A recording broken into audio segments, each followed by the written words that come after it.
viaje a Marte.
A comienzos del siglo XXI, las agencias espaciales de Europa y Estados Unidos empezaron a planificar el primer desembarco de seres humanos en Marte. Pero la idea de enviar misiones tripuladas al planeta rojo no era nueva.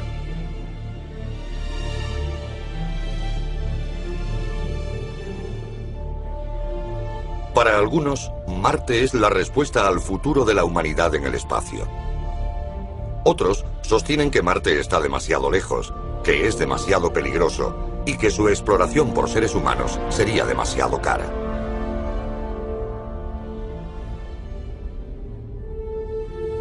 Más de 30 años después de que el último astronauta de las misiones Apolo pisase la Luna, el programa espacial norteamericano de vuelos tripulados parece haberse quedado sin meta, incapaz de ir más allá de los vuelos circunterrestres de órbita baja. Con la trágica pérdida de la tripulación del transportador espacial Columbia, se origina el debate. Tenemos un problema. La NASA ha estado literalmente dando rodeos con el programa espacial durante los últimos 30 años. El doctor Robert Zubrin, ingeniero aeroespacial, lleva años afirmando que la misión que el programa espacial necesita es enviar seres humanos a Marte. Ya es hora de que demos a la NASA unas metas merecedoras de correr los riesgos que acarrean los vuelos tripulados. Marte es el paso siguiente más lógico para nuestro programa espacial. Es el reto que nos ha estado plantando cara durante las últimas 3 décadas. Es el planeta más cercano a la Tierra, con los recursos naturales necesarios para sustentar la vida y, por tanto, para albergar algún día una civilización tecnológica. Es el planeta que nos dará una respuesta a la pregunta de si la vida se da en el resto del universo o es algo exclusivo de la Tierra. Y Marte nos confirmará si la humanidad puede escapar del planeta donde hemos nacido y convertirse en una especie que viaje por el espacio. A principios de los años 90, Zubrin era jefe del programa Mars Direct en Martin Marietta Astronautics. Su equipo desarrolló una misión a Marte que rebajaba considerablemente los costes previstos por la NASA. Zubrin afirma que dentro de 10 años se podrían dar los primeros pasos sobre suelo marciano, usando solo la tecnología existente. No está en absoluto fuera del alcance de nuestra tecnología. Ahora mismo no estamos preparados para enviar seres humanos a Marte. No sabemos cómo mantenerlos con vida allí. Hay quien dice que podríamos ir mañana mismo, pero uno de mis requisitos o de los requisitos de la NASA es que vuelvan con vida.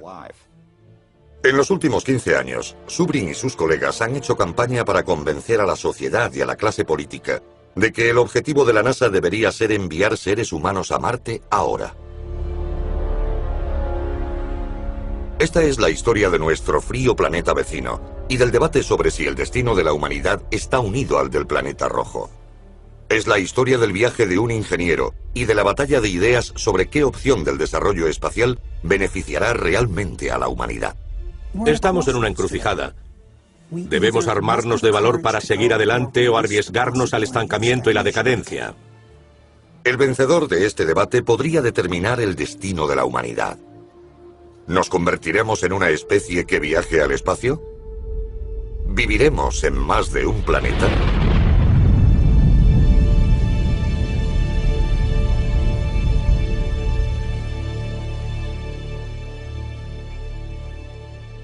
Yo tenía 5 años cuando lanzaron el Sputnik.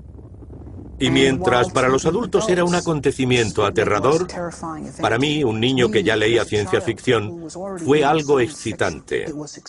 Significaba la posibilidad real de viajar al espacio en un futuro.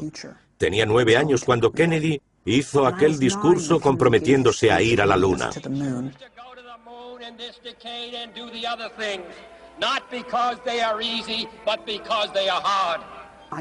Crecí en los años 60 con las misiones Mercurio, Géminis, Apolo. Cada mes la NASA hacía algo más impresionante que el mes anterior. Íbamos a ir a la Luna en 1970, a Marte en 1980, a Saturno en 1990 y a Alfa Centauro en el año 2000. Nos movíamos y yo quería formar parte de aquello. Así que me procuré una educación científica. Pero a principios de los 70 todo se vino abajo. Logramos la primera parte del programa, pisamos la Luna, pero la administración Nixon canceló el resto y dejamos de viajar al espacio. Y durante un tiempo lo acepté, a regañadientes. Me hice profesor de ciencias. Pero a principios de los 80 pensé, no voy a aceptar hacer menos de lo que soñaba hacer cuando era niño. Zubrin regresó a la escuela de posgrado, doctorándose en Ingeniería y Ciencia Aeroespacial. Después entró a trabajar en Martin Marietta, que luego se convertiría en Lockheed Martin, diseñando misiones interplanetarias. La obsesión de Zubrin por el planeta rojo se forjó entonces.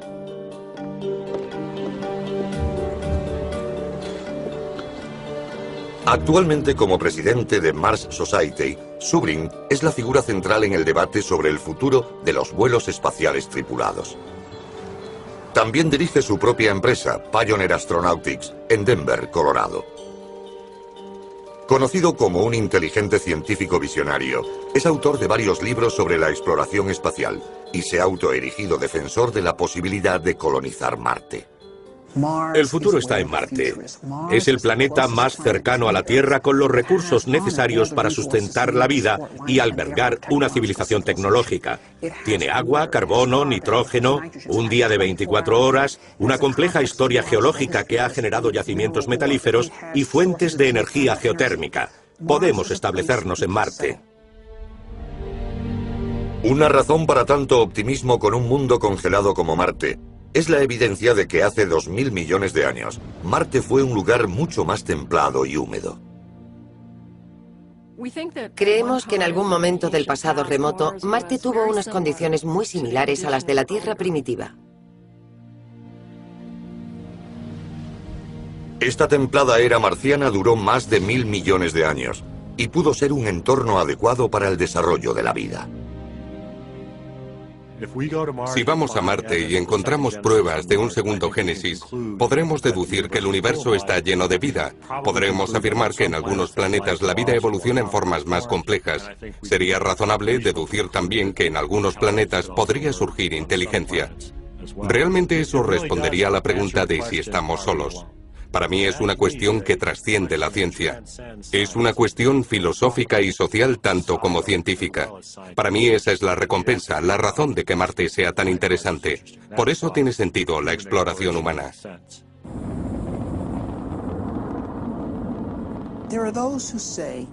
Hay quienes dicen que ya tenemos suficientes problemas en la Tierra y que deberíamos posponer la exploración humana de Marte hasta que resolvamos esos problemas. Pero también debemos pensar en el futuro. También tenemos que pensar en abrir nuevos capítulos en la historia humana.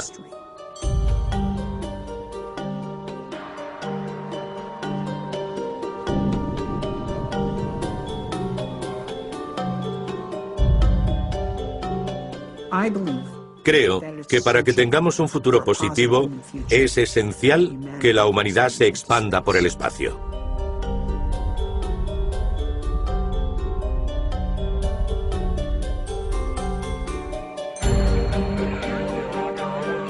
Lo más valioso que obtuvimos del programa Apolo fue la creación de un capital intelectual, haciendo que millones de personas se interesasen por la ciencia y la ingeniería para ser parte de la gran aventura de la expansión humana al espacio. El programa Apolo hizo que se extendiera una frase: si podemos ir a la Luna, podemos... Y todo el mundo la completaba con aquello que le interesase. Construir medios de transporte masivos, cura para el cáncer, esto y lo otro. El caso es que nos hizo sentir que podíamos lograr grandes cosas. Sacó lo mejor de nosotros. Animamos a toda una generación de ingenieros y científicos, la generación que construyó toda la tecnología que usamos hoy y que ya damos por supuesta. Si conseguimos enviar seres humanos a Marte, como es nuestro objetivo, habrá millones de nuevos científicos que crearán nuevos inventos, nuevas industrias. Esa es la enorme recompensa, y podemos conseguirlo si establecemos un desafío que inspire a la juventud. Para Zubrin, las civilizaciones, como la gente, prosperan con los retos y declinan sin ellos. Todo lo que tenemos hoy se lo debemos a nuestros predecesores, que tuvieron la valentía de dejar atrás el mundo de lo conocido, salir a territorio inexplorado y construir ciudades. Y si dejamos de ser así, nuestro legado a la posteridad será muy inferior al que dejaron nuestros antepasados. Así que esa es la elección que hay que tomar en la vida. O creces o menguas. Crecer o morir. Yo creo que deberíamos crecer. History proves that we have never lost by pressing the limits of our frontier. En el verano de 1989, el primer presidente Bush anunciaba la Iniciativa para la Exploración Espacial, instando a la NASA a trazar planes a largo plazo para el regreso del hombre a la Luna y a desarrollar un programa de exploración tripulada de Marte. En Martin Marietta, Zubrin y sus colegas recibieron con alegría el programa espacial de la NASA tras 2 décadas con vuelos de órbita baja. Nos entusiasmamos cuando Bush planteó un compromiso nacional para ejecutar ese programa. La NASA formó un gran equipo para abordar la iniciativa. En 90 días, el equipo desarrolló un plan a 30 años que requería una enorme infraestructura espacial. Los burócratas de la NASA decidieron diseñar la misión más compleja posible a fin de asegurarse de que la tecnología favorita de cada cual fuese crucial para la misión. Es justo lo contrario del modo correcto de actuar en ingeniería. En primer lugar, la NASA triplicaría el tamaño de la estación espacial planeada y añadiría hangares enormes, depósitos de combustible flotantes, dársenas de control y bases para las tripulaciones. Se construirían en el espacio naves que viajarían a la Luna. Una vez allí, se montarían más instalaciones para construir naves, bases y depósitos. A continuación, la tripulación construiría la nave que viajaría a Marte. Una nave enorme apodada por sus detractores Battlestar Galactica. Esta nave transportaría todo a Marte en un vuelo de 18 meses. Una vez en la órbita del planeta rojo, un pequeño equipo descendería a la superficie, pasaría unos cuantos días allí, plantaría una bandera y regresaría. El plan se conoció como el Informe de 90 días.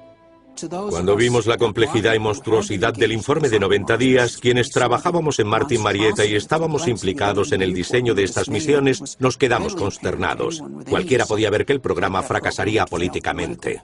El plan fue presentado ante el Congreso. Su coste estimado $450.000 millones, más de 350.000 millones de euros. Cundió el pánico entre los legisladores. Habría sido el programa más caro para Estados Unidos desde la Segunda Guerra Mundial. A finales de los 90, el Congreso había rechazado todas las solicitudes de fondos para la iniciativa. Cuando supo que el programa estaba sentenciado, Zubrin escribió un memorando a sus colegas de Martin Marietta, subrayando los problemas del plan de la NASA y exponiendo un enfoque más directo. Zubrin era partidario de lanzar una misión a Marte directamente desde la superficie de la Tierra, usando solo la tecnología de cohetes existente a la fecha. Rechazaba la necesidad de una base lunar y evitaba la complejidad y el coste de construir naves en el espacio. también se oponía a la idea de una estancia corta en Marte, en una misión que se limitaba a poco más que clavar una bandera y dejar huellas. Para Zubrin deberíamos ir a Marte para explorar y desarrollar un mundo nuevo. Para maximizar el tiempo en la superficie, Zubrin proponía usar una ruta más rápida, conocida como misión de conjunción. Eso significaría que la tripulación llegaría a Marte tras un viaje de solo 6 meses y permanecería en la superficie marciana 1 año y medio. Eso daría tiempo al equipo para explorar una zona amplia y llevar a cabo una investigación detallada sobre el planeta. Cuando llegara el momento de regresar a la Tierra, el equipo sería lanzado desde Marte para un viaje de vuelta de 6 meses. Junto a varios colegas del mismo parecer, Zubrin decidió pedir permiso a la dirección de Martin Marietta para diseñar misiones alternativas a Marte. La dirección lo aprobó y formamos un equipo. El equipo de desarrollo del proyecto con solo 12 de las muchas personas que trabajan en Martin Marietta. Uno de los miembros del equipo que compartía plenamente las ideas de Zubrin era David Baker. Salí de la oficina y pensé, ¿cómo plantearía una misión a Marte si tuviera que costearla yo e ir en el viaje? Y me dije, muy sencillo, sin ensamblaje en órbita. Intenté quitar de la misión lo que no fuera absolutamente necesario. Mientras el resto del equipo se centraba en los planes a largo plazo tradicionales, que requerían un ensamblaje en órbita, Zubrin y Baker decidieron colaborar planificando una misión que pudiera hacerse a medio plazo.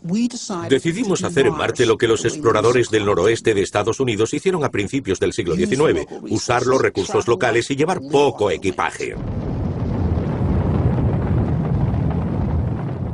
Zubrin y Baker estaban convencidos de poder lanzar una misión a Marte directamente desde Tierra.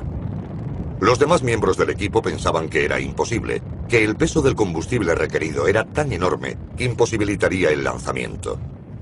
Para resolver este problema, Zubrin investigó una idea radical que rondaba en la industria aeroespacial desde mediados de los 70. La idea era producir un combustible de metano y oxígeno directamente de la atmósfera marciana, mediante un proceso de ingeniería química relativamente sencillo, que se hacía habitualmente en el siglo XIX para abastecer el alumbrado de gas. Si la idea funcionaba, los astronautas podrían hacer aterrizar una nave relativamente ligera, con depósitos vacíos. No tendrían que transportar todo el combustible para el viaje de vuelta. Esto reduciría el tamaño y el peso. El único problema es que el combustible de metano y oxígeno requiere un componente de hidrógeno, que existe en Marte en forma de H2O, pero que puede ser difícil o imposible extraer agua del medio marciano.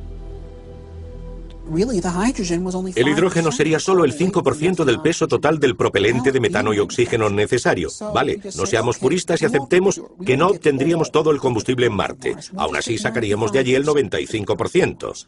El otro 5%, el hidrógeno, habría que llevarlo de la Tierra. Otro recurso fundamental que se puede extraer del entorno marciano es el oxígeno. Una segunda unidad procesadora podría separar moléculas de oxígeno de la tenue atmósfera de dióxido de carbono, proporcionando aire respirable a la tripulación. Si se usan de forma inteligente, los recursos que hacen interesante a Marte son precisamente los mismos que pueden hacerlo alcanzable. Baker y Zubrin habían reducido considerablemente la masa de su misión, pero su nave seguía siendo demasiado pesada y requeriría 2 lanzamientos y ensamblaje en el espacio. Entonces Zubrin tuvo una idea. Una de las claves del desarrollo de la Mars Direct ocurrió un día que Bob entró en mi despacho y me dijo, lo tengo.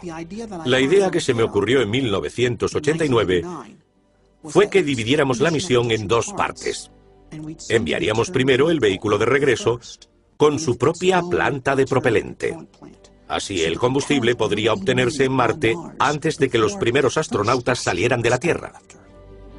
Con 2 lanzamientos separados a Marte, la tripulación contaría con una nave reabastecida de combustible, esperando en la superficie de Marte, antes incluso de que salieran de la Tierra. Zubrin y Baker habían ideado un plan que parecía alcanzar todos sus objetivos. Era relativamente económico, el tiempo de desarrollo era corto, utilizaba solo tecnología ya existente y permitía una larga estancia en la superficie marciana. Llamaron a su idea Mars Direct.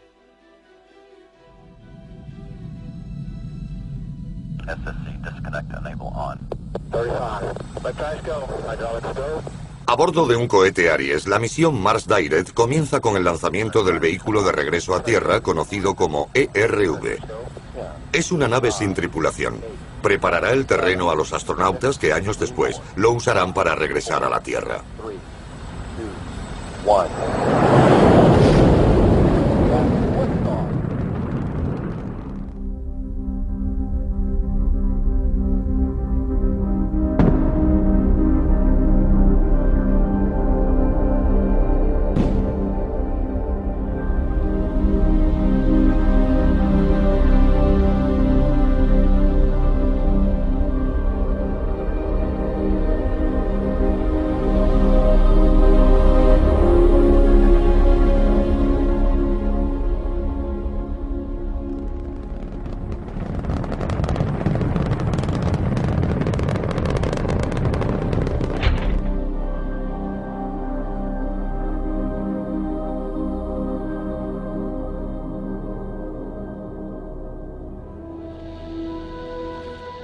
El segundo día, el ERV despliega un pequeño reactor nuclear.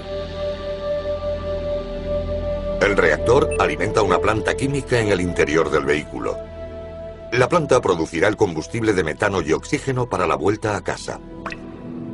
Comienza el largo viaje para llevar a un ser humano a Marte. 3, 2, 1, engine start.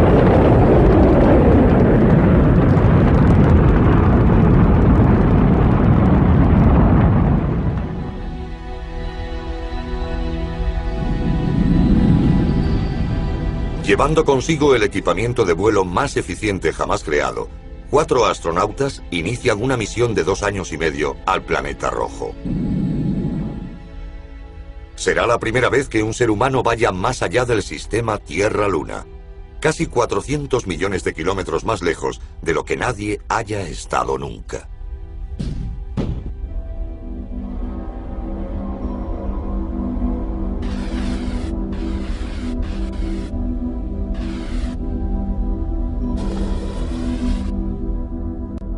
Para contrarrestar los problemas de la gravedad cero y aclimatar a los astronautas a Marte, la nave desplegará una pesada cadena fijada a la última etapa del cohete propulsor, ya agotada. Haciendo girar a la nave, el contrapeso del cohete creará una fuerza centrífuga y, por tanto, gravedad artificial. La tripulación podrá vivir con los pies en el suelo durante sus 6 meses de viaje.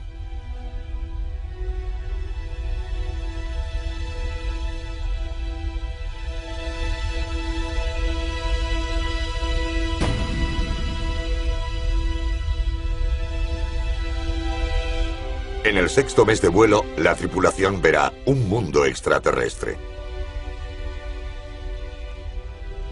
Es la nueva frontera.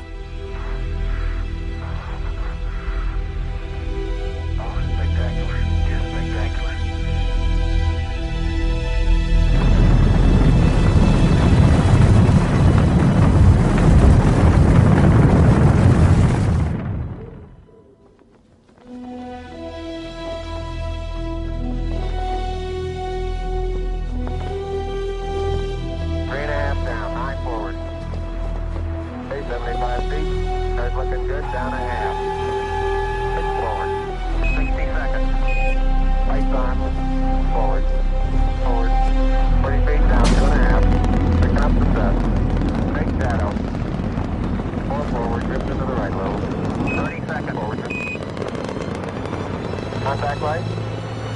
Okay, engine stop. We're seeing it on the LTP.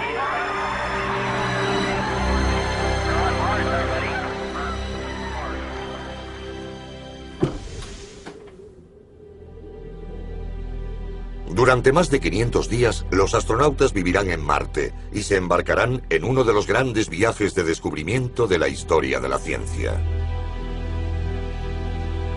¿Encontrarán vida o los restos fosilizados de una vida pasada?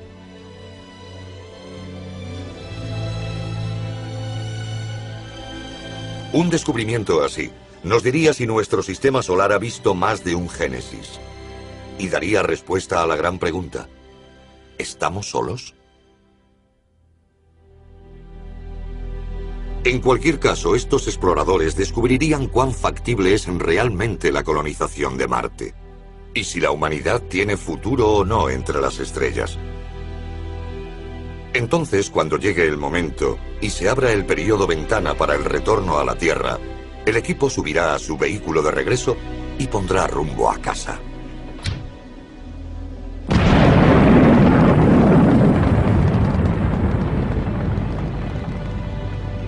Llegarán como héroes. Los primeros en ampliar el límite de la expansión de la humanidad de un planeta a otro. Sus nombres se añadirán a la lista de grandes exploradores de nuevos mundos. Otros seguirán sus pasos.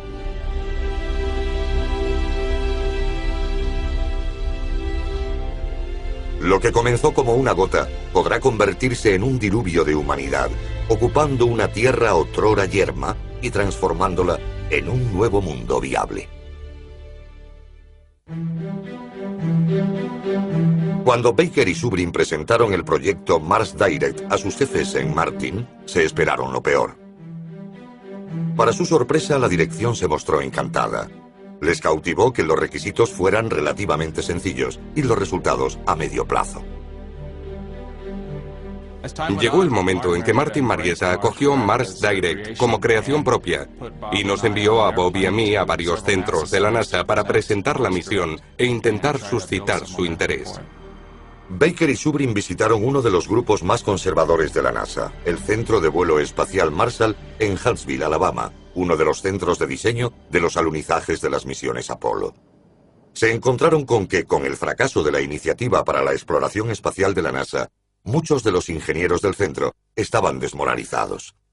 Juntos, Baker y Zubrin presentaron su misión alternativa. La respuesta fue emocionante. La vieja escuela del Apolo la acogió bien. Era un plan hecho con sentido y asequible. En las siguientes semanas, Zubrin y Baker recorrieron el país tanteando a todas las sucursales de la NASA, y en todas partes la respuesta fue emocionante. El plan soportaba el examen, y los grupos de la NASA se convertían en defensores del Mars Direct. Su gira culminó con la presentación pública a la Sociedad Espacial Nacional. Una multitud dio a los dos ingenieros aeroespaciales una calurosa ovación.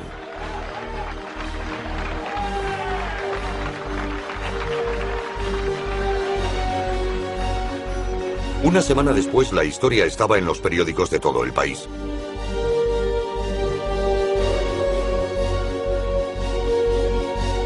Pero dentro de la NASA se empezaba a organizar un contraataque. Los equipos de la Estación Espacial y muchos de los grupos de propulsión avanzada se mostraban contrarios a la idea. Se sintieron amenazados pues la Mars Direct no necesitaba sus programas. Las puertas se les cerraron tan rápido como se habían abierto. La NASA no quería abordar una misión a Marte en esa época. No quería verse desbancada por un grupo de fanáticos que pensaba que su idea de cómo debía ser la NASA superaba lo que la NASA pensaba de sí misma. La administración de la NASA rechazó la misión Mars Direct. Los dos ingenieros volvían a ser marginados. Pero Zubrin seguía decidido. Bob creía en nuestra idea. Me di cuenta de que independientemente de lo que fuera a hacer yo, él iba a seguir adelante, iba a seguir defendiendo la idea. Y mi papel se fue evaporando. Mi entusiasmo y el suyo eran como un planeta oscuro junto a una estrella brillante. Y yo no podía competir con eso. Lo único que podía hacer era intentar sobrellevarlo. En febrero de 1991, Baker abandonó a Martin para fundar su propia empresa. Zubrin batalló. Durante el año y medio siguiente intentó que la NASA le prestara atención, dando conferencias, escribiendo en periódicos. Pero el momento de su Mars Direct parecía haber pasado. Entonces una nueva administración se hizo cargo de la NASA. Accedieron a dar a Mars Direct una segunda oportunidad si Zubrin demostraba que se podía producir combustible en Marte. Zubrin y su equipo construyeron una máquina. Necesitaba dióxido de carbono, el gas dominante en la atmósfera marciana, combinado con un poco de hidrógeno para producir un combustible de metano y oxígeno. Lo hicimos en 3 meses con un equipo muy pequeño. Construimos una planta eficiente al 94%. Ninguno de los que participó era ingeniero químico. Todos éramos ingenieros aeroespaciales como yo. Sabíamos algo de química y que queríamos demostrar a la NASA que la ingeniería química del siglo XIX funcionaba. El nuevo administrador, Dan Golden, hizo que Zubrin diera detalles del plan a los ingenieros del Centro Espacial Johnson. Les gustó, pero había algunos problemas. Dave Weaver fue el arquitecto líder de la misión. Había algunas cosas que nos preocupaban de la misión de Buzz Zubrin. En primer lugar, creíamos que sus cálculos de masa eran demasiado optimistas. No había suficiente margen para varias cosas. Entre ellas, por ejemplo, las provisiones para el equipo, la cantidad de agua requerida. El vehículo era demasiado grande, lo que significaba que los requisitos de potencia y de combustible eran mucho mayores de lo que debían ser. Weaver llevó a Zubrin a su despacho y discutieron los problemas de la misión. En primer lugar, Weaver quería 3 lanzamientos para cada misión en vez de 2. El primer año se lanzarían 3 naves. Una MAB, un vehículo de ascensión a Marte. Una HAB vacía con suministros extra. Y una ERV, un vehículo de regreso a Tierra. La HAB y la MAB aterrizarían en la superficie y comenzarían a producir combustible para el vuelo de regreso y aire para la tripulación. Estas naves pasarían 2 años en solitario en Marte, permitiendo a la NASA probar todos los sistemas antes de enviar seres humanos. Luego, al tercer año, se enviarían 3 naves más, esta vez con la HAB ocupada por astronautas. Las otras 2 naves servirían para una futura misión, a no ser que se necesitaran como refuerzo para la tripulación. Una vez en Marte, el equipo utilizaría también la primera HAB.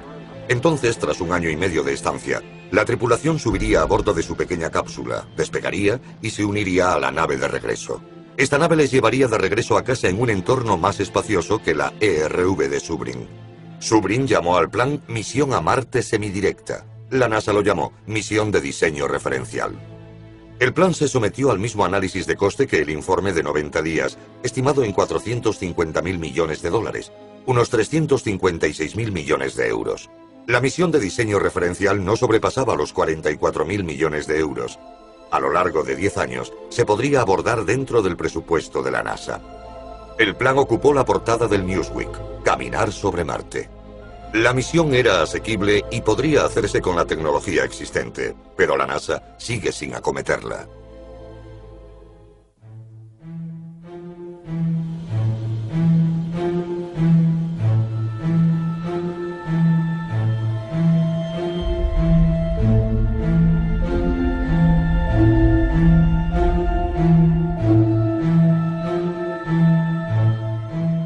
Tras la tragedia del Columbia se inició un debate sobre el futuro de la exploración espacial. ¿Debía continuar la NASA centrándose en la órbita baja de la Tierra, desarrollando tecnología para el futuro? ¿O debía tener un objetivo como el de los años 60 con el programa Apolo? Llegamos a la Luna gracias a una imposición del presidente que exigió a la NASA que llegara a la Luna en una década. La NASA se vio obligada a diseñar un plan para hacerlo y lanzar la misión. Desde aquella época, y sin esa imposición, nos embarcamos en una serie de programas con fines electoralistas y que se justificaban ad hoc una vez emprendidos con la excusa de que quizá resultasen útiles en el futuro, cuando se tuviera ya algún plan para ir a alguna parte.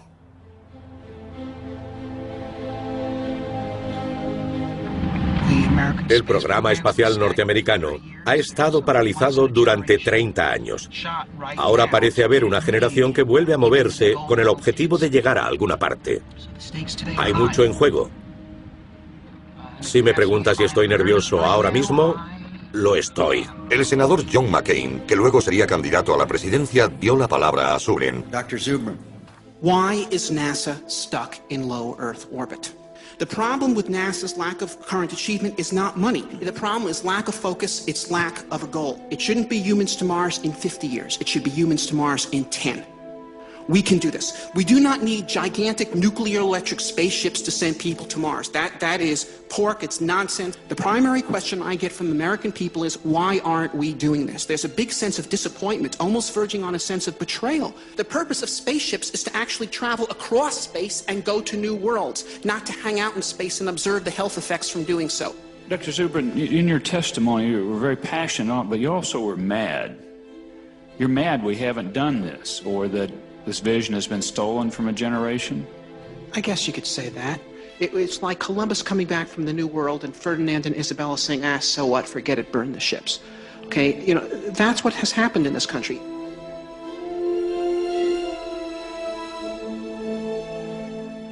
Hemos conseguido que acepten que se necesite un destino.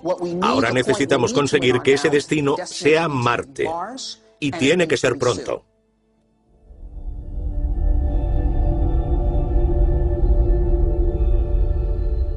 Como las misiones Apolo a la Luna, enviar seres humanos a Marte significará ponerles en peligro. Hay muchos peligros en el espacio exterior y muchas cosas que pueden salir mal. Una avería grave en el equipo costaría la vida a la tripulación.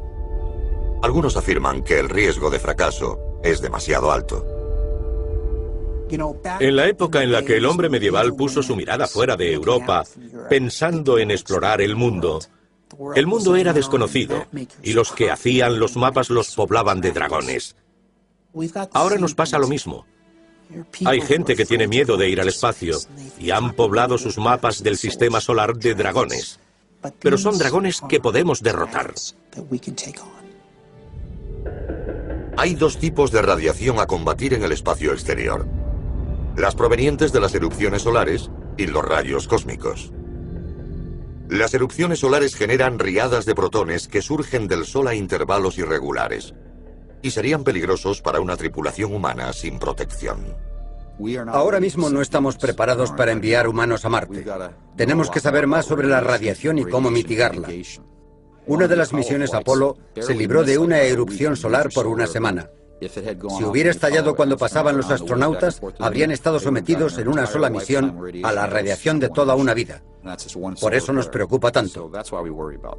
En el plan Mars Direct, Zubrin imagina un núcleo aislado donde la tripulación podría cobijarse hasta que pasara la radiación.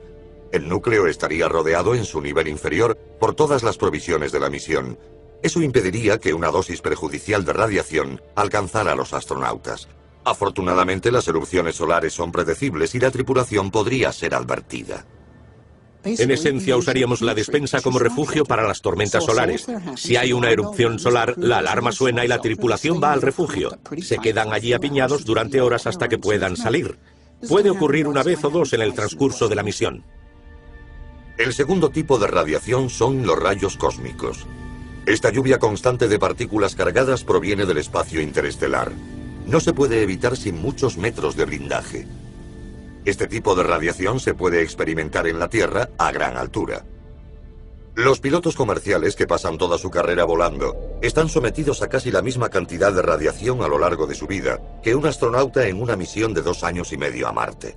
Periodos cortos de exposición a los rayos cósmicos no resultan muy preocupantes, pero periodos más largos pueden resultar perjudiciales. Es un viaje largo, 6 meses de ida y 6 de vuelta, probablemente 1 año en la superficie. Eso es mucha radiación.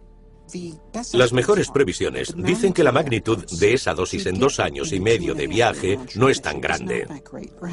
Quizá 0,6 sieverts de radiación distribuida a lo largo de 2 años y medio. 0,6 sieverts de radiación a lo largo de un periodo de tiempo tan grande no provocaría efectos importantes. Digamos que aumentaría en solo un 1% la estadística de contraer cáncer en algún momento de la vida. Un norteamericano medio que no fume tiene un 20% de posibilidades de morir de cáncer. Esto haría que fuera un 21%. Un fumador tiene un 40% de posibilidades. Así que si reclutásemos a la tripulación entre fumadores y los enviásemos a Marte sin tabaco, estaríamos reduciendo sus probabilidades de contraer cáncer. A una inmensa distancia de la Tierra, jamás experimentada por ningún ser humano, con los constantes peligros del espacio exterior rodeando su pequeña nave salvavidas y sin poder salir de ella, el impacto psicológico sobre una tripulación podría ser grave. El miedo es real. Sería anormal que una persona no sintiera miedo de meterse en un cohete y ser lanzado al espacio para ir a Marte. El miedo es algo normal que suponemos que tienen todos los astronautas. A mí me asustaría volar con alguien que no tuviera miedo. A algunos psicólogos les preocupa que la tripulación sufra claustrofobia y se vuelva literalmente loca. La misión humana a Marte es una experiencia mucho más difícil que la mayoría de las cosas que experimentamos a diario. Pero difícilmente sería una situación más dura que otras que mucha gente ha soportado a lo largo de la historia humana. Podríamos comparar la tripulación a Marte con las de los veleros del siglo XIX. Muchos pasaban fuera de su casa 3 años o más, alimentándose extremadamente mal, sin conocimientos médicos para mantener su salud, bajo el mando de oficiales despiadados. La tripulación de un vuelo a Marte contaría con el apoyo total de la misión, y todo el mundo les aclamaría y les esperarían grandes recompensas a su vuelta. Estarían en condiciones mucho mejores. Habría que elegir con cuidado a esa tripulación y poner a prueba su capacidad para soportar el aislamiento extremo. John Young, que fue a la Luna, dice que podía tapar la Tierra solo levantando el dedo pulgar. Dice que cuando vayamos a Marte, redefiniremos el concepto de soledad. Así que es muy importante que los tripulantes sean muy equilibrados y que su selección sea correcta, para que puedan apoyarse unos a otros. Los elegidos deberán aprender a vivir juntos durante 2 años y medio. Si pidiéramos voluntarios para ir a Marte, la fila iría de costa a costa. La mayoría admite que lo que queda de uno al morir es el bien que haya hecho. Y participar en una aventura de este carácter histórico, ampliando el alcance de la especie humana, es de una trascendencia imperecedera.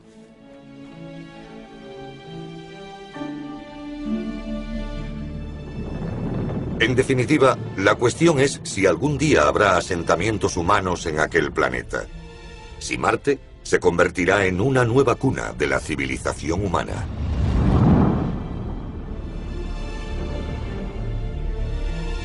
Dado que con cada sucesiva misión a Marte se explorará una zona más y más amplia del planeta, en varios años se encontrará el sitio ideal para una base. Probablemente será un lugar con una fuente termal que pueda suministrar agua y energía. Entonces aterrizarán en ese punto varias hub con tripulaciones preparadas para quedarse 4, 8 o incluso 12 años.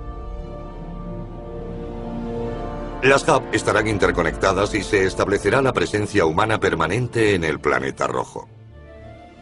Esta comunidad científica tendrá que aprender a ser autosuficiente. Deberá ser capaz de sobrevivir en Marte sin los suministros enviados constantemente desde la Tierra.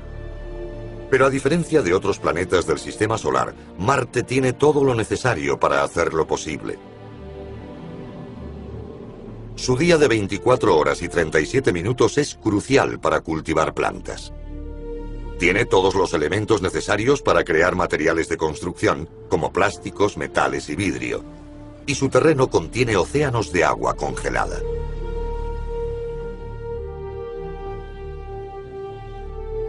Finalmente, con mucho ingenio e inventiva, los científicos aprenderán a vivir de la Tierra. Cultivarán cosechas ricas en hierro en un suelo pobre en potasio. Y obtendrán oxígeno y energía del agua y la atmósfera. Con el tiempo llegará más gente. No serán solo científicos, sino también colonos, gente con intención de quedarse. Vendrán por todo tipo de razones, políticas, religiosas, económicas. Pero para ellos Marte será una oportunidad de empezar de cero, de construirse una nueva vida. Marte no va a ser una utopía. Marte será un laboratorio. Es una frontera abierta, un lugar donde experimentar cosas. Creo que se harán grandes experimentos en Marte.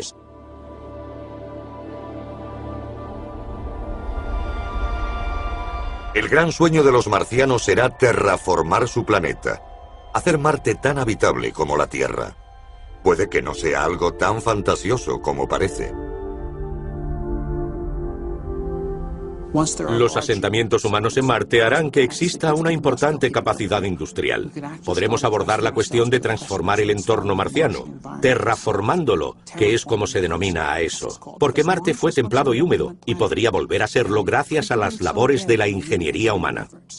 con temperaturas diurnas en la zona tropical marciana de unos 0 grados centígrados y con una atmósfera de solo un 1% del grosor de la terrestre, la exposición a estos elementos de un humano sin traje espacial sería fatal al instante.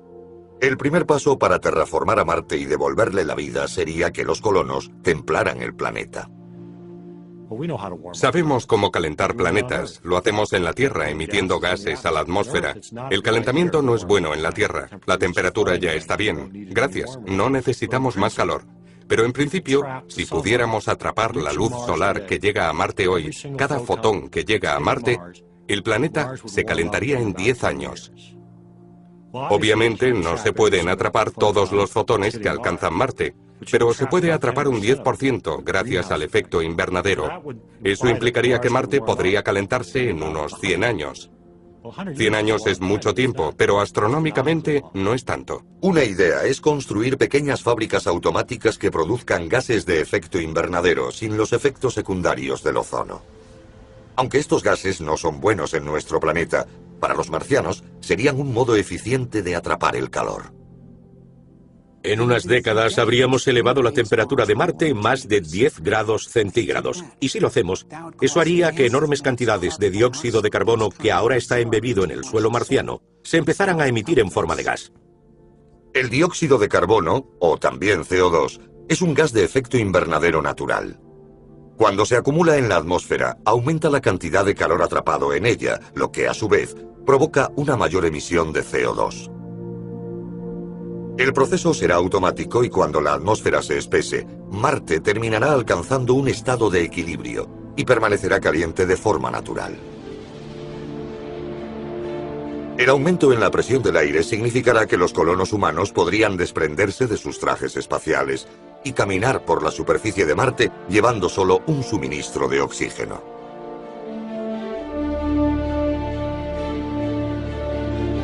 Y si la temperatura aumenta en Marte, el agua, congelada en el suelo, empezará a derretirse.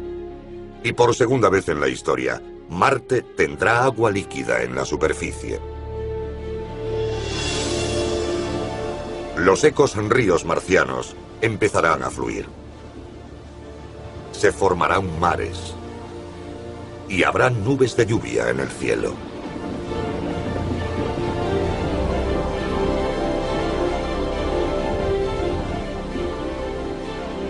El regreso de Marte a un estado templado y húmedo lo convertirá en un entorno fértil para la vida. Cualquier organismo indígena latente empezará a crecer y Marte se llenará de marcianos.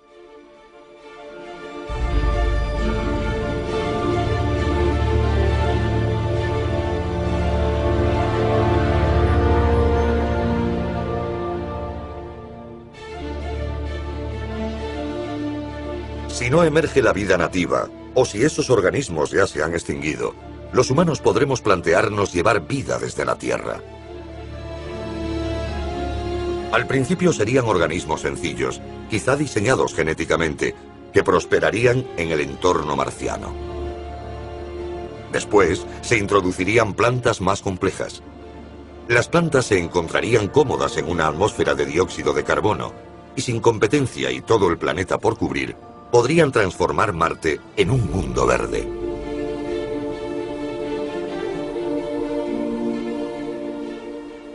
Calentar Marte para sustentar la vida es rápido. Pero entonces comienza el lento proceso de hacer la atmósfera respirable para humanos y animales. Y eso es tarea para las plantas. Aunque el proceso ocurriría de forma natural, si los colonos no encuentran un modo más rápido, tardaría decenas de miles de años. Este es un debate filosófico. Mucha gente cree que el universo tiene una gran señal que dice, no tocar, dejadlo en paz. Está hecho así. El ser humano no puede hacer nada para cambiarlo. Respeto ese punto de vista, aunque no lo comparto. Creo que el universo tiene una gran señal que dice, adelante, propagad vida. Porque cuando miro el universo, creo que la vida es lo más increíble que podemos ver. Es asombrosa.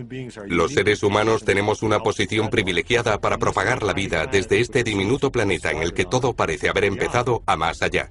Y ese es nuestro don. El regalo de la Tierra al universo es el don de la vida.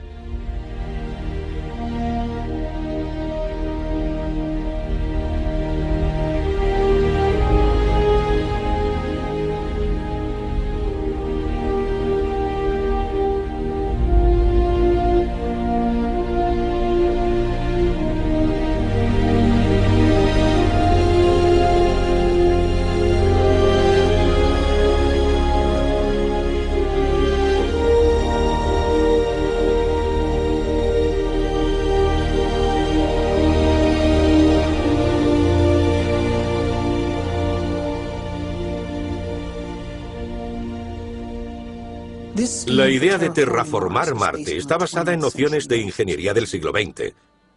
No creo que sea así como se transforme Marte. Tenemos una mente del siglo XX intentando abordar un problema del siglo XXII.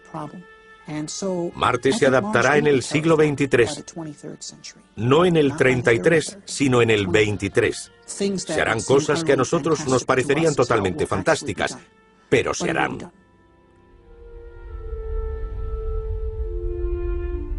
Hay que tener esperanza, hay que creer en el futuro. Cada vez más gente está llegando a la conclusión de que un futuro positivo para la humanidad necesita la expansión humana en el espacio. Terminaremos rompiendo las fuerzas de la inercia que vienen frenando este avance.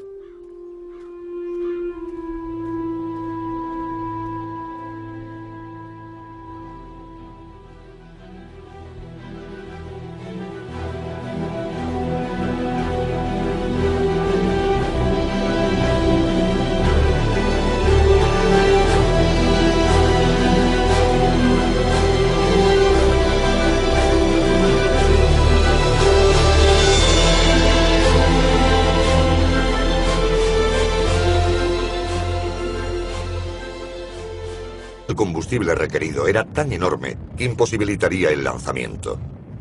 Para resolver este problema, Zubrin investigó una idea radical que rondaba en la industria aeroespacial desde mediados de los 70.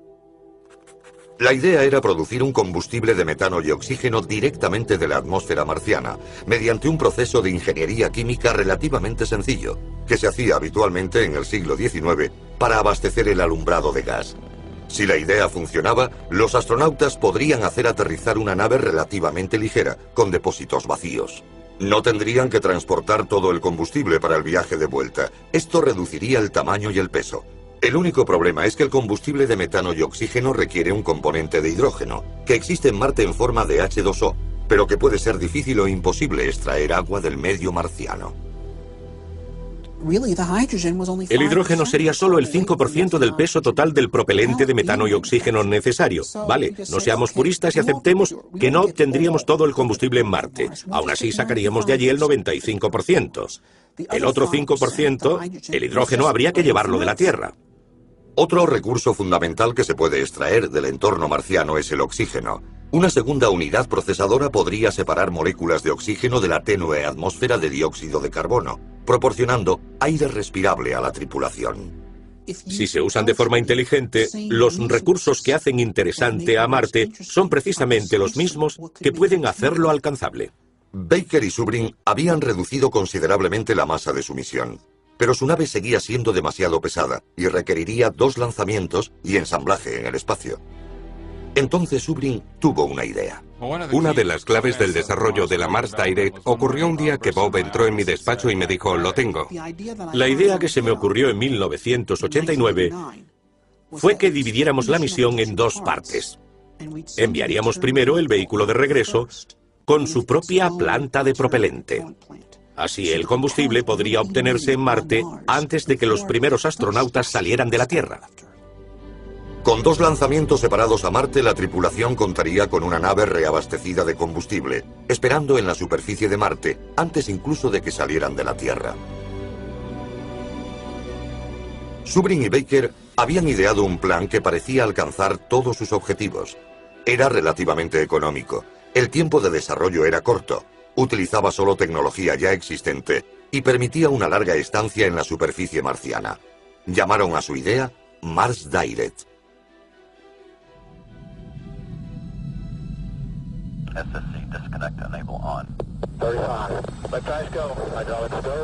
A bordo de un cohete Aries, la misión Mars Direct comienza con el lanzamiento del vehículo de regreso a Tierra conocido como ERV.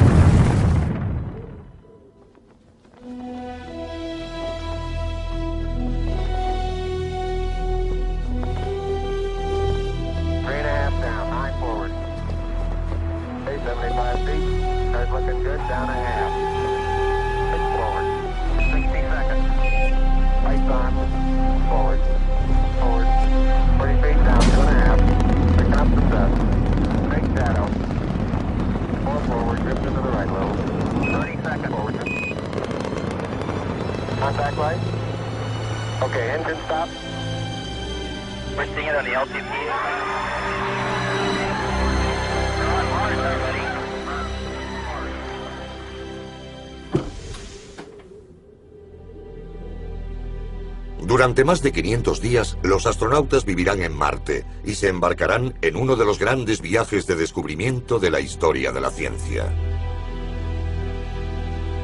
¿Encontrarán vida o los restos fosilizados de una vida pasada?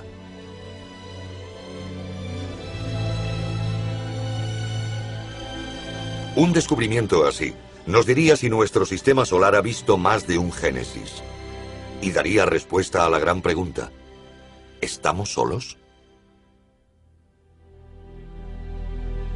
En cualquier caso, estos exploradores descubrirían cuán factible es realmente la colonización de Marte, y si la humanidad tiene futuro o no entre las estrellas. Entonces, cuando llegue el momento y se abra el periodo ventana para el retorno a la Tierra, el equipo subirá a su vehículo de regreso y pondrá rumbo a casa.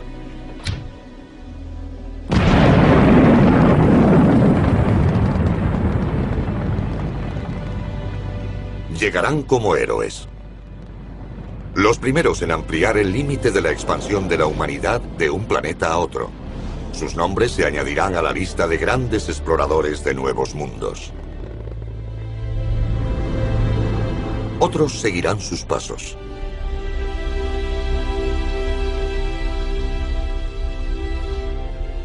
Lo que comenzó como una gota podrá convertirse en un diluvio de humanidad, ocupando una tierra otrora yerma y transformándola en un nuevo mundo viable. Cuando Baker y Zubrin presentaron el proyecto Mars Direct a sus jefes en Martin, se esperaron lo peor. Para su sorpresa, la dirección se mostró encantada. Les cautivó que los requisitos fueran relativamente sencillos y los resultados a medio plazo. Llegó el momento en que Martin Marietta acogió Mars. Fue emocionante. El plan soportaba el examen y los grupos de la NASA se convertían en defensores del Mars Direct. Su gira culminó con la presentación pública a la Sociedad Espacial Nacional. Una multitud dio a los dos ingenieros aeroespaciales una calurosa ovación.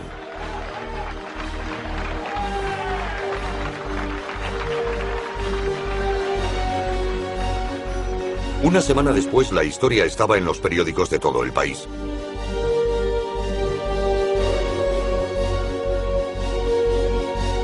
Pero dentro de la NASA se empezaba a organizar un contraataque. Los equipos de la Estación Espacial y muchos de los grupos de propulsión avanzada se mostraban contrarios a la idea. Se sintieron amenazados, pues la Mars Direct no necesitaba sus programas. Las puertas se les cerraron tan rápido como se habían abierto. La NASA no quería abordar una misión a Marte en esa época. No quería verse desbancada por un grupo de fanáticos que pensaba que su idea de cómo debía ser la NASA superaba lo que la NASA pensaba de sí misma. La administración de la NASA rechazó la misión Mars Direct. Los dos ingenieros volvían a ser marginados. Pero Zubrin seguía decidido. Bob creía en nuestra idea. Me di cuenta de que independientemente de lo que fuera a hacer yo, él iba a seguir adelante, iba a seguir defendiendo la idea. Y mi papel se fue evaporando. Mi entusiasmo y el suyo eran como un planeta oscuro junto a una estrella brillante. Y yo no podía competir con eso. Lo único que podía hacer era intentar sobrellevarlo. En febrero de 1991, Baker abandonó a Martin para fundar su propia empresa. Zubrin batalló. Durante el año y medio siguiente intentó que la NASA le prestara atención, dando conferencias, escribiendo en periódicos. Pero el momento de su Mars Direct parecía haber pasado. Entonces una nueva administración se hizo cargo de la NASA. Accedieron a dar a Mars Direct una segunda oportunidad si Zubrin demostraba que se podía producir combustible en Marte. Zubrin y su equipo construyeron una máquina. Necesitaba dióxido de carbono, el gas dominante en la atmósfera marciana, combinado con un poco de hidrógeno para producir un combustible de metano y oxígeno. Lo hicimos en 3 meses con un equipo muy pequeño. Construimos una planta eficiente al 94%. Ninguno de los que participó era ingeniero químico. Todos éramos ingenieros aeroespaciales como yo. Sabíamos algo de química y que queríamos demostrar a la NASA que la ingeniería química del siglo XIX funcionaba. El nuevo administrador Dan Golden hizo que Zubrin diera detalles del plan a los ingenieros del Centro Espacial Johnson. Les gustó, pero había algunos problemas. Dave Weaver fue el arquitecto de la vida y, por tanto, para albergar algún día una civilización tecnológica. Es el planeta que nos dará una respuesta a la pregunta de si la vida se da en el resto del universo o es algo exclusivo de la Tierra. Y Marte nos confirmará si la humanidad puede escapar del planeta donde hemos nacido y convertirse en una especie que viaje por el espacio. A principios de los años 90, Subrin era jefe del programa Mars Direct en Martin Marietta Astronautics. Su equipo desarrolló una misión a Marte que rebajaba considerablemente los costes previstos por la NASA. Subrin afirma que dentro de 10 años se podrían dar los primeros pasos sobre suelo marciano, usando solo la tecnología existente. No está en absoluto fuera del alcance de nuestra tecnología. Ahora mismo no estamos preparados para enviar seres humanos a Marte. No sabemos cómo mantenerlos con vida allí. Hay quien dice que podríamos ir mañana mismo, pero uno de mis requisitos o de los requisitos de la NASA es que vuelvan con vida. En los últimos 15 años, Subrin y sus colegas han hecho campaña para convencer a la sociedad y a la clase política de que el objetivo de la NASA debería ser enviar seres humanos a Marte ahora. Esta es la historia de nuestro frío planeta vecino y del debate sobre si el destino de la humanidad está unido al del planeta rojo. Es la historia del viaje de un ingeniero y de la batalla de ideas sobre qué opción del desarrollo espacial beneficiará realmente a la humanidad. Estamos en una encrucijada. Debemos armarnos de valor para seguir adelante o arriesgarnos al estancamiento y la decadencia. El vencedor de este debate podría determinar el destino de la humanidad. ¿Nos convertiremos en una especie que viaje al espacio? ¿Viviremos en más de un planeta?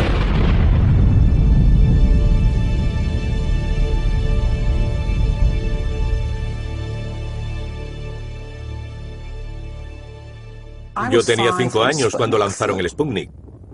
Y mientras para los adultos era un acontecimiento aterrador, para mí, un niño que ya leía ciencia ficción, fue algo excitante. Significaba la posibilidad real de viajar al espacio en un futuro. Tenía 9 años cuando Kennedy hizo aquel discurso comprometiéndose a ir a la Luna.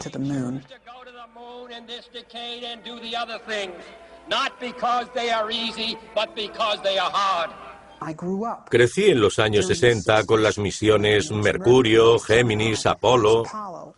Cada mes la NASA hacía algo más impresionante que el mes anterior. Íbamos a ir a la Luna en 1970, a Marte en 1980, a Saturno en 1990 y a Alfa Centauro en el año 2000.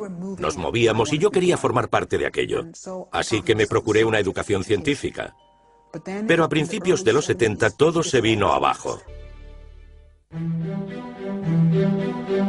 Cuando Baker y Subrin presentaron el proyecto Mars Direct a sus jefes en Martin, se esperaron lo peor. Para su sorpresa, la dirección se mostró encantada. Les cautivó que los requisitos fueran relativamente sencillos y los resultados a medio plazo. Llegó el momento en que Martin Marietta acogió Mars Direct como creación propia y nos envió a Bob y a mí a varios centros de la NASA para presentar la misión e intentar suscitar su interés. Baker y Subrin visitaron uno de los grupos más conservadores de la NASA, el Centro de Vuelo Espacial Marshall en Huntsville, Alabama, uno de los centros de diseño de los alunizajes de las misiones Apolo. Se encontraron con que, con el fracaso de la iniciativa para la exploración espacial de la NASA, muchos de los ingenieros del centro estaban desmoralizados. Juntos, Baker y Subrin presentaron su misión alternativa. La respuesta fue emocionante. La vieja escuela del Apolo la acogió bien. Era un plan hecho con sentido y asequible. En las siguientes semanas, Subrin y Baker recorrieron el país tanteando a todas las sucursales de la NASA, y en todas partes la respuesta fue emocionante. El plan soportaba el examen, y los grupos de la NASA se convertían en defensores del Mars Direct. Su gira culminó con la presentación pública a la Sociedad Espacial Nacional. Una multitud dio a los dos ingenieros aeroespaciales una calurosa ovación.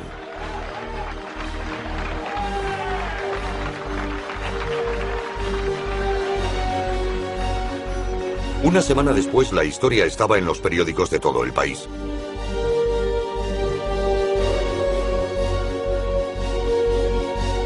Pero dentro de la NASA se empezaba a organizar un contraataque. Los equipos de la estación espacial y muchos de los grupos de propulsión avanzada se mostraban contrarios a la idea. Se sintieron amenazados pues la Mars Direct no necesitaba sus programas. Las puertas se les cerraron tan rápido como se habían abierto. La NASA no quería abordar una misión a Marte en esa época. No quería verse desbancada por un grupo de fanáticos que pensaba que su idea de cómo debía ser la NASA superaba lo que la NASA pensaba de sí misma. La administración de la NASA rechazó la misión Mars Direct. Los dos ingenieros volvían a ser marginados. Pero Zubrin seguía decidido. Bob creía en nuestra idea. Me di cuenta de que independientemente de lo que fuera a hacer yo, él iba a seguir adelante, iba a seguir defendiendo la idea. Y mi papel se fue evaporando. Mi entusiasmo y el suyo eran como un planeta oscuro junto a una estrella brillante. Y yo no podía competir con eso. Lo único que podía hacer era intentar sobrellevarlo. En febrero de 1991, Baker abandonó a Martin para fundar su propia empresa. Provoca una mayor emisión de CO2. El proceso será automático y cuando la atmósfera se espese, Marte terminará alcanzando un estado de equilibrio y permanecerá caliente de forma natural.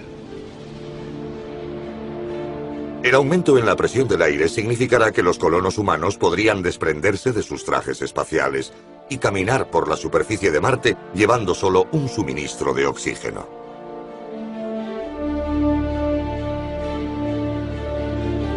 Y si la temperatura aumenta en Marte, el agua, congelada en el suelo, empezará a derretirse. Y por segunda vez en la historia, Marte tendrá agua líquida en la superficie. Los secos ríos marcianos empezarán a fluir. Se formarán mares. Y habrá nubes de lluvia en el cielo.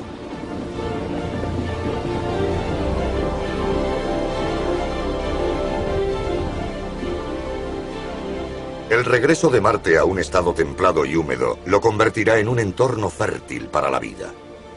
Cualquier organismo indígena latente empezará a crecer y Marte se llenará de marcianos.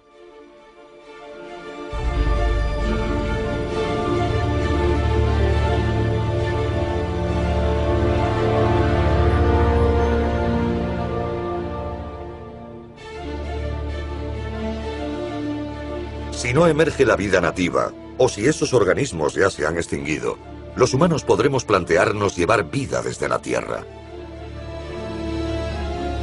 Al principio serían organismos sencillos, quizá diseñados genéticamente, que prosperarían en el entorno marciano. Después se introducirían plantas más complejas. Las plantas se encontrarían cómodas en una atmósfera de dióxido de carbono, y sin competencia y todo el planeta por cubrir, podrían transformar Marte en un mundo verde.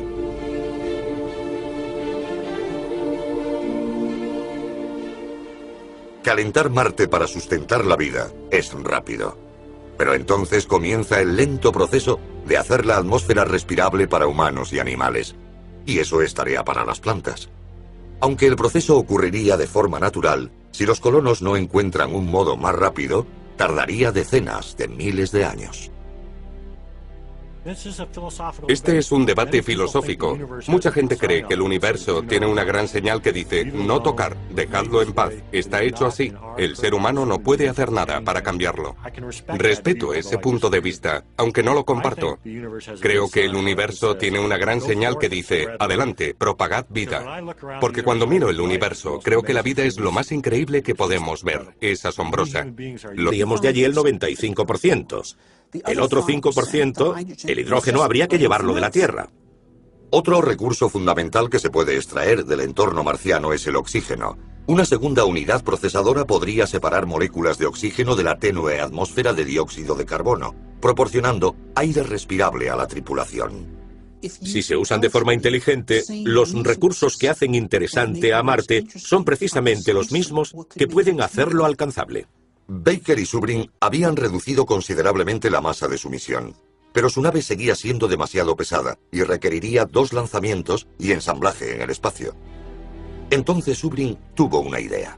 Una de las claves del desarrollo de la Mars Direct ocurrió un día que Bob entró en mi despacho y me dijo, lo tengo. La idea que se me ocurrió en 1989 fue que dividiéramos la misión en dos partes. Enviaríamos primero el vehículo de regreso con su propia planta de propelente. Así el combustible podría obtenerse en Marte antes de que los primeros astronautas salieran de la Tierra.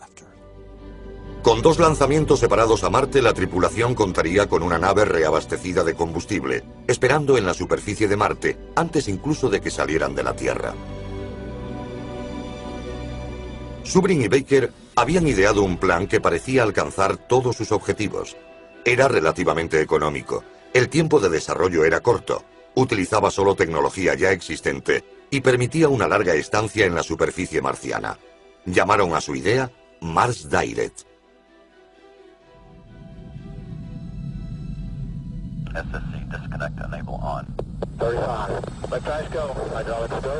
A bordo de un cohete Aries, la misión Mars Direct comienza con el lanzamiento del vehículo de regreso a Tierra conocido como ERV.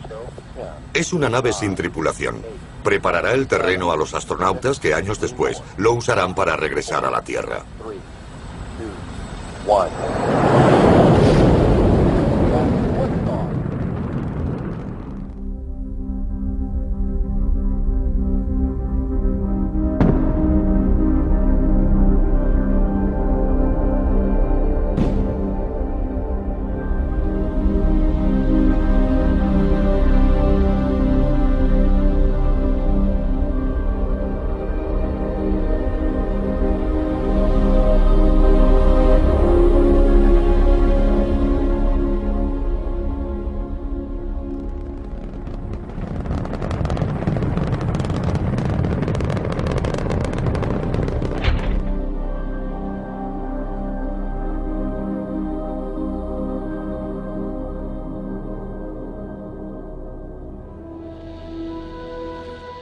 El segundo día, el ER existe en Marte en forma de H2O, pero que puede ser difícil o imposible extraer agua del medio marciano.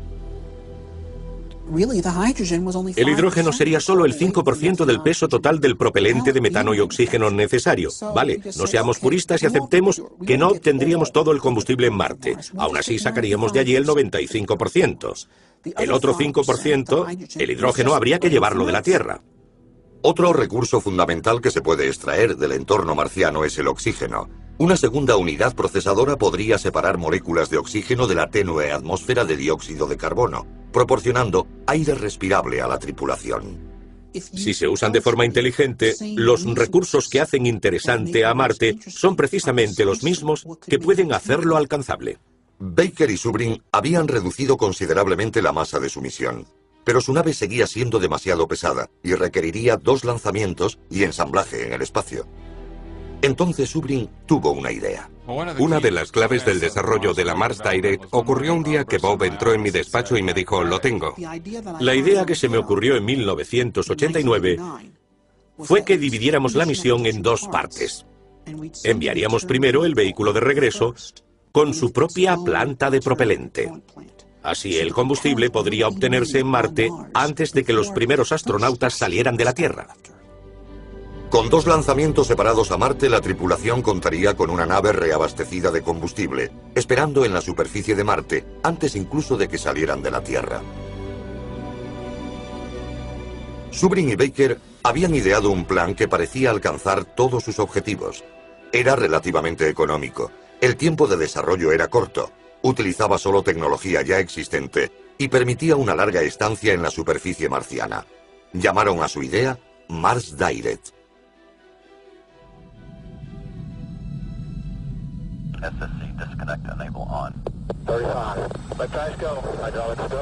A bordo de un cohete Aries, la misión Mars Direct comienza con el lanzamiento del vehículo de regreso a Tierra conocido como ERV. Es una nave sin tripulación. Preparará el terreno a los astronautas que años después lo usarán para regresar a la Tierra. 3, 2, 1.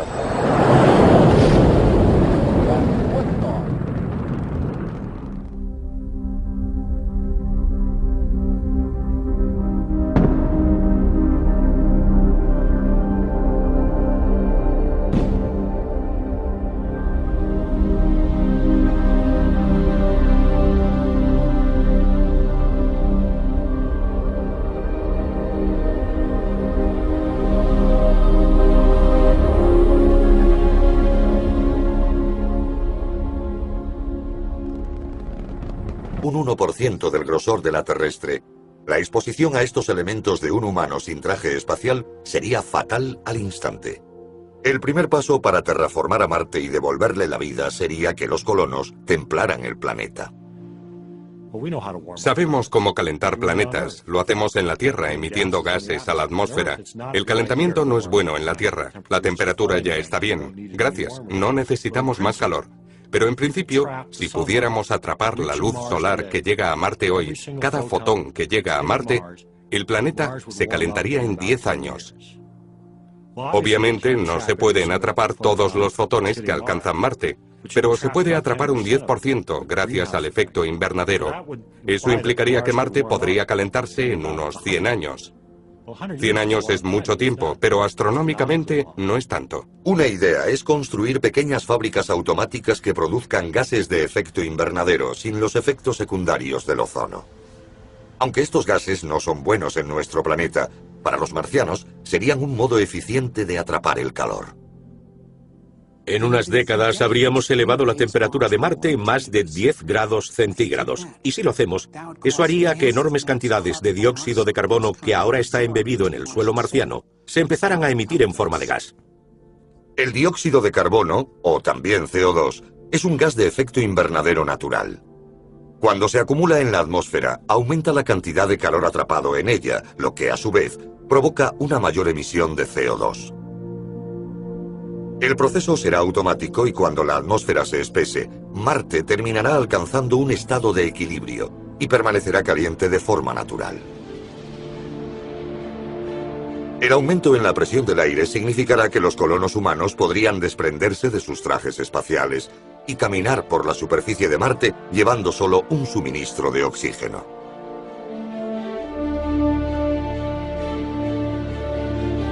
Y si la temperatura aumenta en Marte, el agua, congelada en el suelo, empezará a derretirse. Y por segunda vez en la historia, Marte tendrá agua líquida en la superficie. Los secos ríos marcianos empezarán a fluir. Se formarán mares. Y habrá nubes de lluvia en el cielo.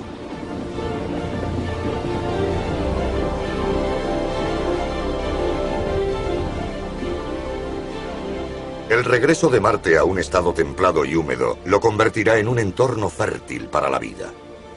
Cualquier organismo indígena latente empezará a crecer y Marte se llenará de marcianos.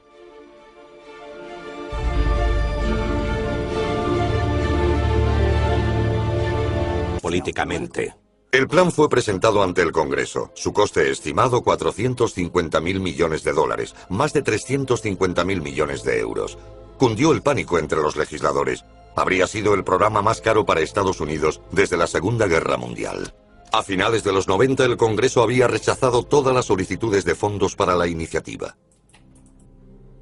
Cuando supo que el programa estaba sentenciado, Zubrin escribió un memorando a sus colegas de Martin Marietta, subrayando los problemas del plan de la NASA y exponiendo un enfoque más directo.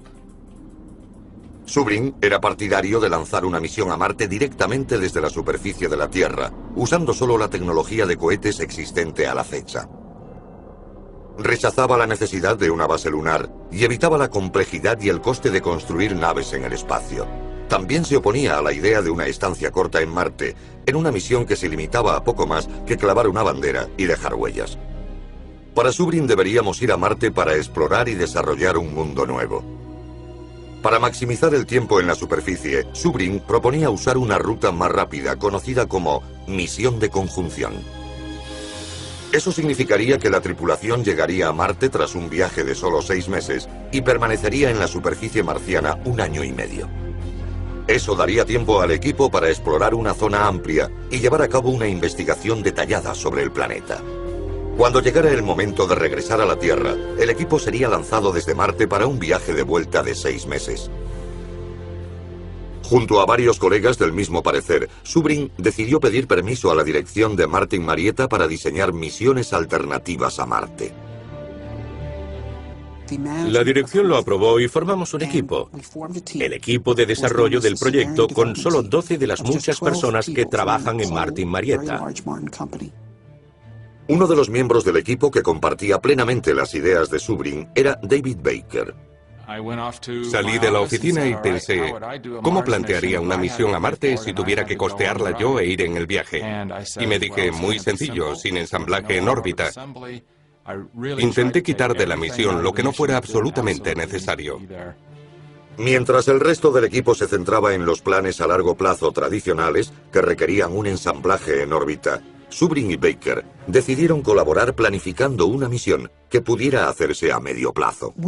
Decidimos hacer en Marte lo que los exploradores del noroeste de Estados Unidos hicieron a principios del siglo XIX, usar los recursos locales y llevar poco equipaje.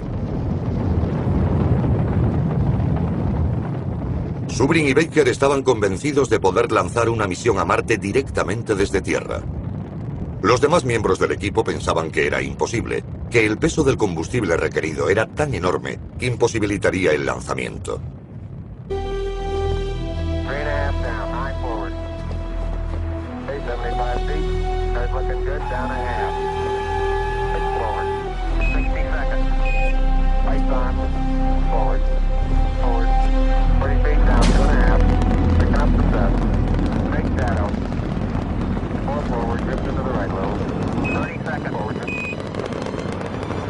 Contact light. Okay, engine stop. We're seeing it on the LTP.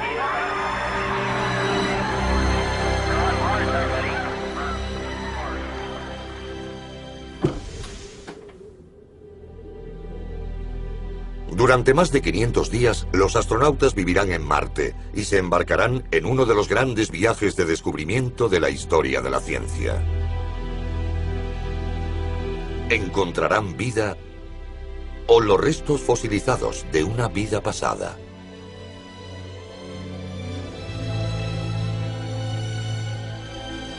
Un descubrimiento así nos diría si nuestro sistema solar ha visto más de un Génesis. Y daría respuesta a la gran pregunta: ¿estamos solos? En cualquier caso, estos exploradores descubrirían cuán factible es realmente la colonización de Marte, y si la humanidad tiene futuro o no entre las estrellas. Entonces, cuando llegue el momento y se abra el periodo ventana para el retorno a la Tierra, el equipo subirá a su vehículo de regreso y pondrá rumbo a casa.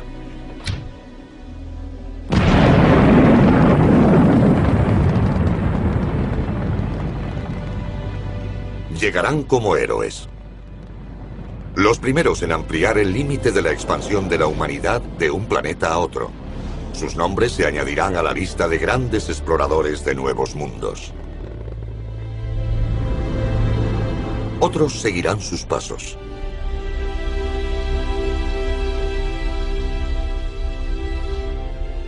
Lo que comenzó como una gota podrá convertirse en un diluvio de humanidad, ocupando una tierra otrora yerma y transformándola en un nuevo mundo viable. Cuando Baker y Zubrin presentaron el proyecto Mars Direct a sus jefes en Martin, se esperaron lo peor. Para su sorpresa, la dirección se mostró encantada. Les cautivó que los requisitos fueran relativamente sencillos y los resultados a medio plazo. Llegó el momento en que Martin Marietta acogió Mars Direct como creación propia y nos envió a Bob y a mí a varios centros de la NASA para presentar la misión e intentar suscitar su interés. Baker y Zubrin visitaron uno de los grupos más con Zubrin diera detalles del plan a los ingenieros del Centro Espacial Johnson. Les gustó, pero había algunos problemas. Dave Weaver fue el arquitecto líder de la misión. Había algunas cosas que nos preocupaban de la misión de Bob Zubrin. En primer lugar, creíamos que sus cálculos de masa eran demasiado optimistas. No había suficiente margen para varias cosas. Entre ellas, por ejemplo, las provisiones para el equipo, la cantidad de agua requerida. El vehículo era demasiado grande, lo que significaba que los requisitos de potencia y de combustible eran mucho mayores de lo que debían ser. Weaver llevó a Zubrin a su despacho y discutieron los problemas de la misión. En primer lugar, Weaver quería 3 lanzamientos para cada misión en vez de 2. El primer año se lanzarían 3 naves. Una MAB, un vehículo de ascensión a Marte. una HAB vacía con suministros extra y una ERV, un vehículo de regreso a tierra. La HAB y la MAB aterrizarían en la superficie y comenzarían a producir combustible para el vuelo de regreso y aire para la tripulación. Estas naves pasarían 2 años en solitario en Marte, permitiendo a la NASA probar todos los sistemas antes de enviar seres humanos. Luego, al tercer año, se enviarían 3 naves más, esta vez con la HAB ocupada por astronautas. Las otras 2 naves servirían para una futura misión, a no ser que se necesitaran como refuerzo para la tripulación. Una vez en Marte, el equipo utilizaría también la primera HAB. Entonces, tras 1 año y medio de estancia, la tripulación subiría a bordo de su pequeña cápsula, despegaría y se uniría a la nave de regreso. Esta nave les llevaría de regreso a casa en un entorno más espacioso que la ERV de Zubrin. Zubrin llamó al plan Misión a Marte Semidirecta. La NASA lo llamó Misión de Diseño Referencial. El plan se sometió al mismo análisis de coste que el informe de 90 días, estimado en 450.000 millones de dólares, unos 356.000 millones de euros. La misión de diseño referencial no sobrepasaba los 44.000 millones de euros. A lo largo de 10 años, se podría abordar dentro del presupuesto de la NASA. El plan ocupó la portada del Newsweek, Caminar sobre Marte. La misión era asequible y podría hacerse con la tecnología existente, pero la NASA sigue sin acometerla.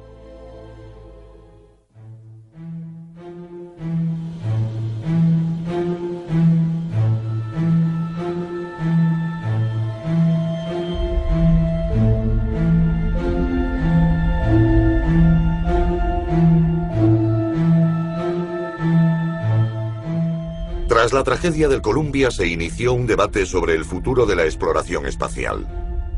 ¿Debía continuar la NASA centrándose en la órbita baja de la Tierra, desarrollando tecnología para el futuro? ¿O debía tener un objetivo como el de los años 60